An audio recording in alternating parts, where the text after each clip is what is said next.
दहेज प्रतिषेध अधिनियम का नाम सुना है आपने? क्यों लगता है? ये पता है आपको?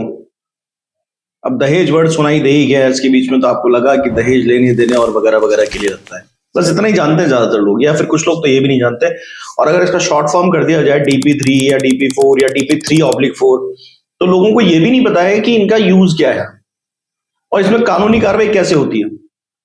बस लग गया है, इसलिए हमारी FIR में ये एक श्रृंगार की चीज हो गई है और इस वजह से इस कानून के तहत हम गुनहगार हो गए हैं। बस मैकेनाइज्ड फॉर्म ऑफ जस्टिस चाहते हैं लोग, किसी चीज को समझने और डिटेल में नहीं जाना चाहते हैं। फंस कौन रहा है? आप फंस रहे हैं। फंसाया किसे जा रहा है? आपको फंसाया जा रहा है। ये तो तय कर लिया है कि झूठा केस है, क्योंकि जो बातें आपकी बीवी ने लिखी उससे ये तो पता लग गया आपको कि झूठा केस है। पर आपको ये नहीं समझ में आ रहा कि झूठा केस लगाने वाले कौन है? पुलिस। पुलिस जब उसको फॉरवर्ड करती है कोर्ट में, कोर्ट को भी संज्ञान लेना चाहिए, कोर्ट को भी समझना चाहिए कि इस तरह के केस बिना प्रॉपर सबूतों के इतने बड़े हीनियस क्राइम में डायरेक्ट किसी को बुक नहीं किया जा सकता है।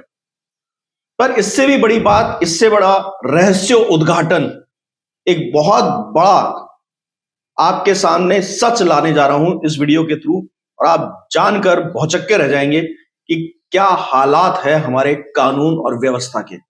खुलेआम इस बात को आप आज समझेंगे दोस्तों। इसीलिए एक वर्ड है जो मैं रेगुलर बोलता हूं, एजुकेटेड हो जाइए। एजुकेटेड होना सिर्फ आपकी पढ़ाई लिखाई से मतलब नहीं है। एजुकेटेड होना यह है कि जिस लॉ को आप अपने डिफेंस में यूज करना चाहते हैं उसकी जानकारी तो रखिए, और जिस वजह से लॉ आपके खिलाफ खड़ा हुआ है उसको भी तो समझिए। और इसी के लिए हम कुछ कोर्सेज चलाते हैं, और ये कोर्सेज इतना फायदा दे सकते हैं कि आपकी कल्पनाएं छू भी नहीं सकती उस चीज को। आपका मन तो बहुत होता है ऐसा सॉल्यूशन मिल जाए, वैसा सॉल्यूशन मिल जाए, तो हाँ, यहां पर सॉल्यूशंस मिलते हैं।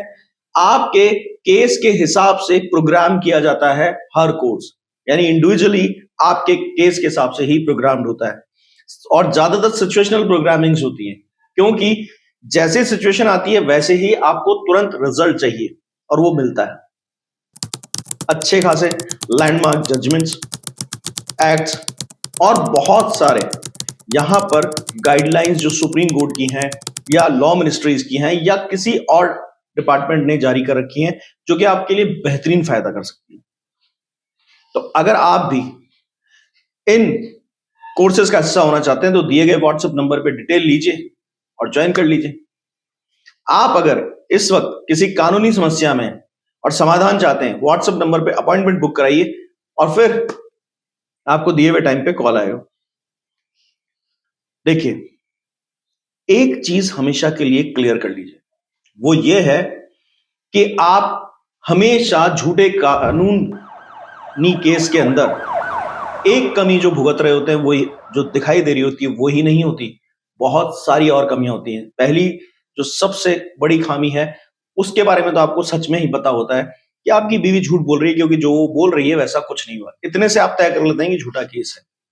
पर इससे खतरनाक बात जो मैं आज आपको बताने जा रहा हूं वो ये है कि जिन्हें लॉ एंड ऑर्डर मेंटेन करने के लिए रखा गया है, जिन्हें कानून में यह प्रावधान दिया गया है कि गलत अपराध को रोका जाए, वही अपराधी हैं।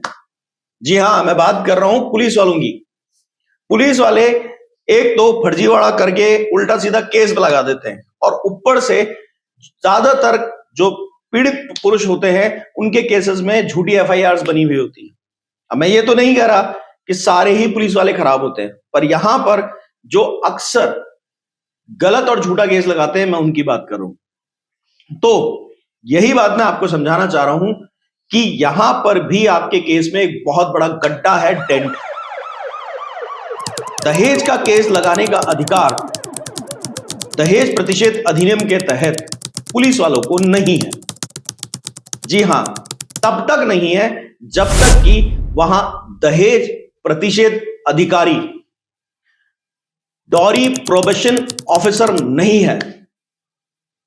और ये आपके सेक्शन 8A में दिखा, आप जाके देखिए, और उसके अंदर क्लियर दिखा रखा है वहां पे कि एक व्यक्ति, एक अधिकारी जो स्टेट गवर्नमेंट के गैजेट द्वारा घोषित किया जाएगा कि वो आपके दहेज प्रतिषेध अधिकारी के रूप में रहेगा, उसी व्यक्ति को नियुक्त किया जाएगा और जो भी जांच चलेगी उसकी सारी जो नजर है कि किस तरह से नियमों का पालन किया जा रहा है, किस तरह से इनके अंदर जांच की जा रही है, नियमों के अंतर्गत ही की जा रही है, क्या नियमों से बाहर जाके तो नहीं की जा रही, और उससे रिलेटेड जितनी भी रिपोर्ट्स है उनको सबको चेक करने के बाद वो ऐसा कर पाएगा। पुलिस वाले को नियुक्त किया जा सकता है, हाँ किया जा सकता है, पर वह पुलिस वाला ट्रेंड होना चाहिए और दूसरी चीज वह पुलिस वाला बकायदा नियुक्त होना चाहिए स्टेट गवर्नमेंट की तरफ से, पुलिस अधिकारियों की तरफ से नहीं। क्या एसएचओ ने कहा यार तू बन जा आयो आज, अगर इस तरह से आयो ने इन्वेस्टिगेशन बिना डॉरी प्रोहिबिशन ऑफिसर के बगैर कर दी है तो वो गलत नाजायज इन्वेस्टिगेशन करा है और उस इन्वेस्टिगेशन की कोई वैल्यू नहीं है। नियमों का पालन तो वैसे भी नहीं होता है क्योंकि स्त्री धन की लिस्ट तो शादी के वक्त बनती है जिसको थाने में बनवा लेते हैं, ठीक है। बयान कई बार तो आपके खिलाफ खुद ही लिखकर लगा देते हैं और आपको पता ही नहीं चलता है। तो ऐसी सारी चीजें जब क्लियर हो जाती हैं उसके बाद ही ये सब चीजें होती है और यहां तक कि एक कमिटी भी बनाई जाती है जो कि परिवार परामर्श दाता के रूप में होती है या फिर दहेज जो प्रतिशत परामर्श होता है उसकी तरह होती है और जिसमें 2 महिलाओं का होना आवश्यक है, 5 लोग होते हैं। इतना प्रोविजन है, इतना जस्टिस मिलने के चांसेस है। दिक्कत क्या है, आपको कोई नीम के पेड़ के नीचे बैठकर सलाहकार बन के बोल देता है कि ऐसा होगा ऐसा नहीं होगा और आप मान लेते हैं। पत्नी है तो मेंटेनेंस देना पड़ेगा, पत्नी है तो वो लगा सकती है, पत्नी है तो वो कुछ भी बोल सकती है। ये सब बकवास और ये धूल झाड़ लीजिए अपने दिमाग से। यहां धंधा भी करते हैं कुछ लोग, सिर्फ धंधा करते हैं, वो आपको न्याय नहीं दिलाना चाहते। तो दोस्तों मैं हूं Rahul Saif, legal eagle channel में आपका स्वागत आज लेट इसलिए कर रहा हूं कि शायद यहां से आप एक मशाल उठाने की सोचें इस गलत व्यवस्था के खिलाफ और सोचे कि मुझे बेचारा नहीं बन के रहना है, लड़ना है, वरना ऐसे ही बकरा बनाकर कोर्टों में ठूसे जाओगे और कत्ल खाने की तरह काटे जाओगे झूठे केसेस के अंदर। वीडियो अगर अच्छा लगा तो लाइक कर देना, शेयर कर देना और सब्सक्राइब भी कर दीजिएगा, पर कमेंट सेक्शन में जरूर बता के जाइएगा कि दिमाग पे चोट हुई कि नहीं, असर हुआ कि नहीं, और अगर हुआ है तो फिर बैठो मत, कुछ करो और जल्दी करो क्योंकि आपको इन झूठे केसेस को लड़ना नहीं है, खत्म करना है। Thank you.